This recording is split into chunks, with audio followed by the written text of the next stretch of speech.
Picture this scene with me. Over 4,500 years ago, during Egypt's Golden Age, the mighty pyramids rose from the desert sands, housing the most powerful kings humanity had ever known.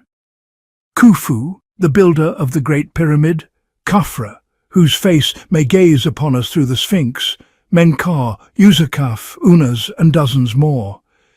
These god-kings ruled an empire that stretched along the Nile, commanding resources and manpower that created wonders still standing today.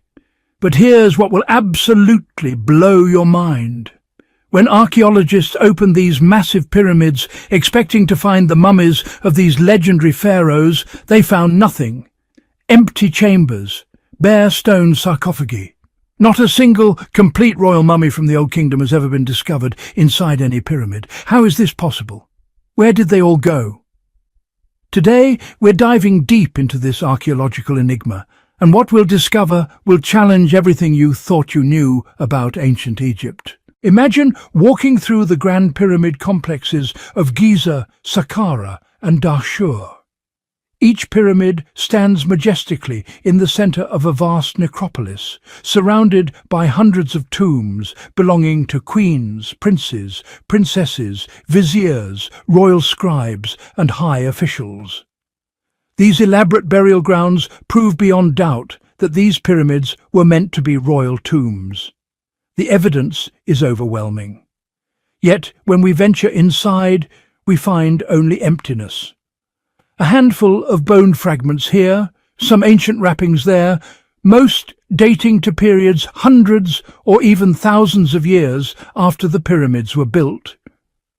It's as if the pharaohs themselves vanished into thin air, leaving behind only their monumental stone monuments. Most archaeologists believe tomb robbers are responsible.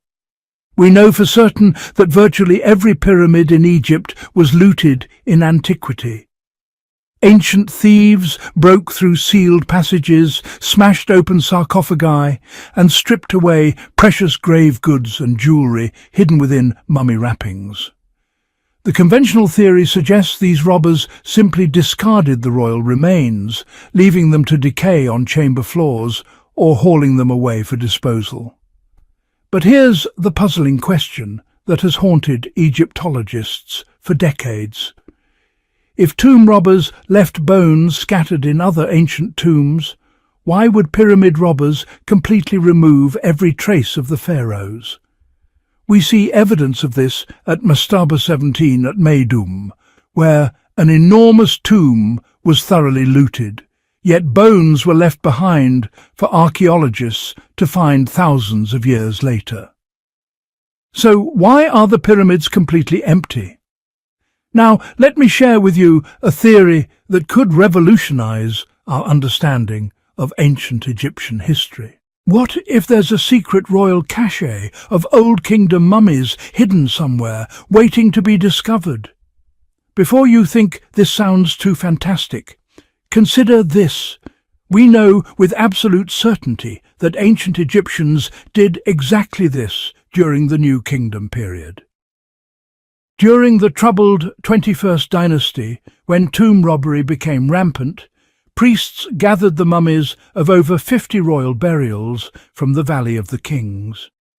They collected the remains of kings from the 17th, Adonai, 19th, and 20th dynasties, along with queens, princes, and princesses, and secretly reburied them all together in a hidden location at Deir el-Bahari. This incredible discovery wasn't made until the 1800s, when modern archaeologists stumbled upon what we now call the royal cache.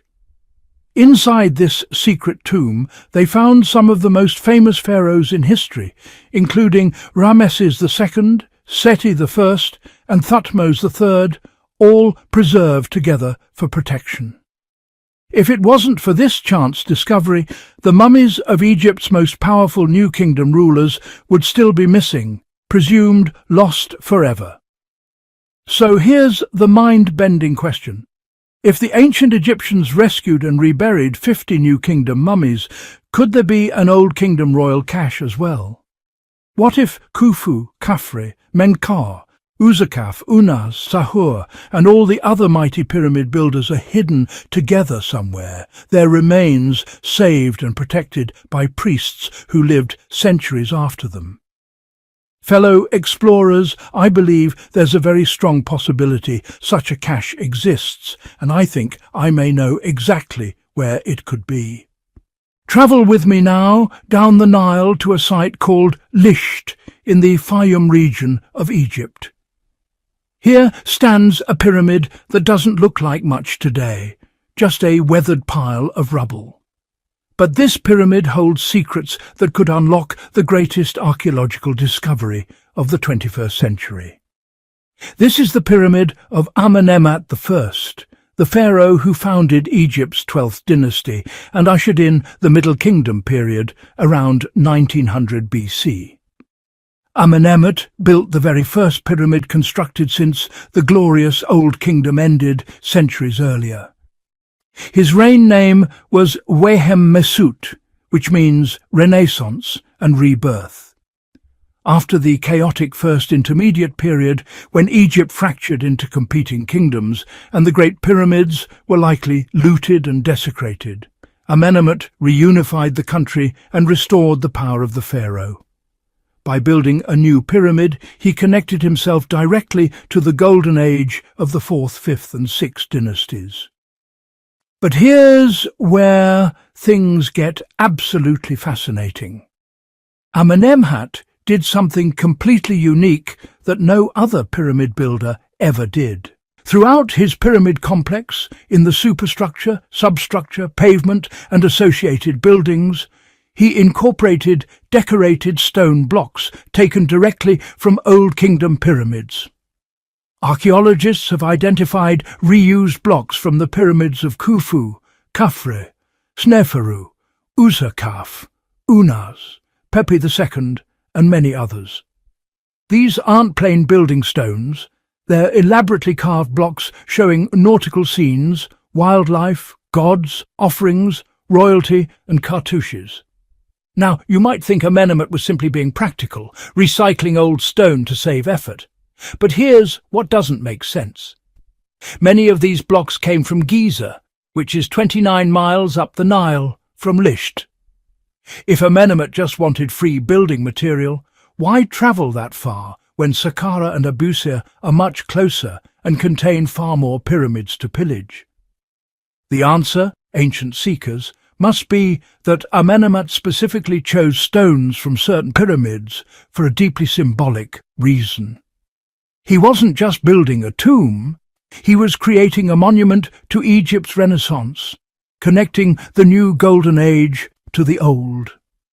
His workers clearly visited the great pyramid complexes at Dashur, Saqqara and Giza before or during construction at Lisht. These pyramids had probably already been looted during the dark First Intermediate period. Inside each violated pyramid, there would have been nothing of value left except one thing: the scattered remains of the god-kings themselves lying desecrated on burial chamber floors. So here's my theory. What if Amenemhat collected not just the decorated stones, but also the royal remains? What if this pharaoh, whose very name meant rebirth, gathered the bones of Khufu, Khafre and the other Old Kingdom rulers, and reburied them together beneath his own pyramid, alongside himself? It would explain why he incorporated old pyramid stones into his structure, creating a physical and spiritual connection to those ancient kings. It would explain why he travelled to distant Giza for building material when closer sources existed. And most incredibly, it would explain why Amenemhat's pyramid contains the most sophisticated security system ever built inside any pyramid in history. Let me describe this archaeological marvel to you. The entrance passage contains plug blocks and stone drums designed as an ancient booby trap to prevent looting. No other pyramid has rolling drum stones protecting its interior. If you somehow bypass this security system, you face another challenge: a massive granite floor slab. Hidden beneath that slab is a vertical shaft measuring just 70 centimeters by 75 centimeters. This well-like shaft drops straight down into darkness. And here's the shocking truth. Nobody knows how deep it goes because no modern archaeologist has ever explored it. An underwater camera sent down in 1994 reached a depth of 9 meters or 30 feet without finding the bottom. The shaft is now partly flooded with groundwater, and plans to pump it out in the 1990s were abandoned due to technical difficulties. But we know something was lowered down that shaft in ancient times, because archaeologists found remnants of a pulley system on the walls. The dimensions of the well are specifically designed to allow pivoting of a wooden coffin.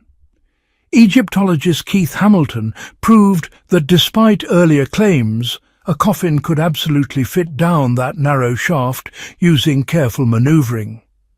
So what's hiding at the bottom? Most experts believe it's simply the burial chamber of Amenemhat himself. But what if it's something far more extraordinary? What if at the bottom of that unexplored flooded shaft lie the mummies or remains of the Old Kingdom pharaohs, the greatest rulers of Egypt's golden age, all gathered together by a king who saw himself as their spiritual successor? Think about the evidence, fellow truth-seekers.